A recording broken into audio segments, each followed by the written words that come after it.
Hello! Welcome back to my channel home made healthy delights. ఈరోజు నేను చూపించేది కోడిగుడ్లు పులుసండి. కాకపోతే దాంట్లో నేను నల్ల వంకాయలు వేస్తున్నాను. దీనికి తెల్లవైనా కూడా బాగానే ఉంటాయి. అయితే వాటికి కావాల్సిన ఇంగ్రీడియంట్స్ ఏంటో చూపిస్తాను, చూసేయండి. వెల్లుల్లిపాయలు కొంచెం ఎక్కువ ఉంటే టేస్ట్ బాగుంటుంది. ఒక 2 కానీ 4 కానీ పచ్చిమిరపకాయలు, పెద్ద ఉల్లిపాయ, పెద్ద టొమాటో చాప్ చేసి పక్కన పెట్టుకోవాలి. ఈలోపు కోడిగుడ్లను కూడా ఉడకపెట్టుకొని 1 లేదా 2 వంకాయల్ని బాగా కట్ చేసుకొని మంచిగా క్లీన్ చేసుకొని సాల్ట్ వాటర్లో వేసి పెట్టుకున్నాను. ఏదైనా ఒగరుంటే పోతుంది కదా, అందుకని. తర్వాత చింతపండు అండి, చిన్న లెమన్ సైజు చింతపండుని నానబెట్టుకొని రెడీగా పక్కన పెట్టేసుకుంటాను. ఆ తర్వాత కడాయి కానీ మూకిడి కానీ ఏదైనా తీసుకొని 1 or 2 స్పూన్స్, ఎక్కువ అక్కర్లేదు ఆయిల్, దీనికి పులుసు కాబట్టి.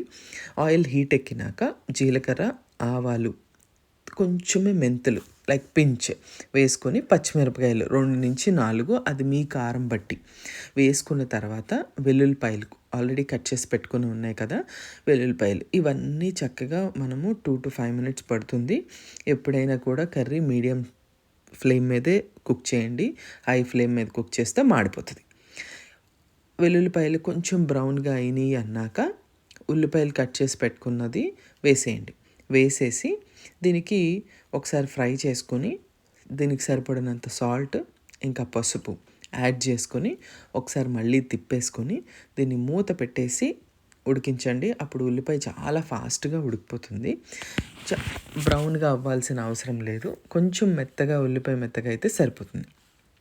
ఆ తర్వాత మనం ఎప్పుడైతే ఉల్లిపాయ మెత్తగా అయిపోతుంది అని అనుకుంటామో అప్పుడు ఆల్రెడీ చాప్ చేసి పెట్టుకున్న టొమాటోస్ ఉంటాయి కదా, మీకు ఎక్కువ పుల్లగా కావాలనుకుంటే ఇంకొక టొమాటో యాడ్ చేసుకోవచ్చు. నేను ఆల్రెడీ చింతపండు కూడా నానబెట్టాను కాబట్టి ఒకటే పెద్దది వేశాను.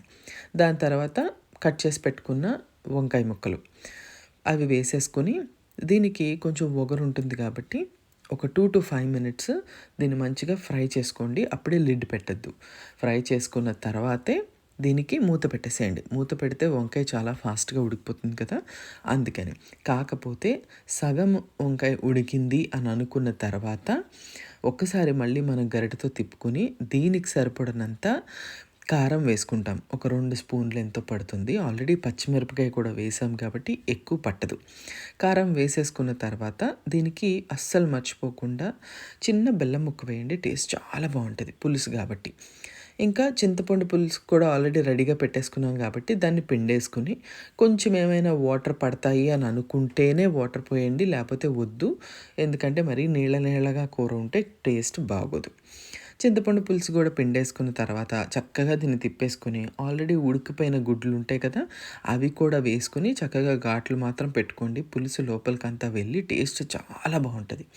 ఘాట్లు పెట్టుకొని గుడ్లు వేసేసుకున్న తర్వాత మూత పెట్టేసుకుంటాం. ఒక 5 to 10 minutesకి మిగతా బ్రింజాల్ సగం ఉడికింది కదా, అది కూడా కంప్లీట్గా ఉడికిపోతుంది. వంకాయ ఉడికిందో లేదో ఒక్కసారి చెక్ చేసుకొని, ఉడికిపోయింది అనుకున్నాక దీంట్లో ఉప్పు, కారము, చింతపండు పులుసు అన్నీ సరిపోయినాయో లేదో ఒక్కసారి చూసుకొని, దీని మీద ఇప్పుడు మనం కొత్తిమీర ఉంటే కొత్తిమీర, దాంతోపాటు కరివేపాకు కూడా కొంచెం చల్లుకోండి. చల్లుకున్న తర్వాత దీన్ని అస్సలు కదపకుండా ఒక 10 minutes దీన్ని అలా చక్కగా రెస్ట్ ఇచ్చేయండి.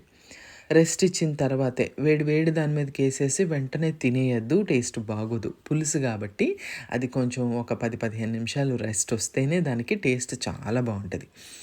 ఆ తర్వాత మనకింకా కూర రెడీ అయిపోతుందండి. చాలా టేస్టీగా ఇది వేడి అన్నంకి చాలా అంటే చాలా బాగుంటుంది. ఒకసారి మీరు కూడా ట్రై చేసి చూడండి.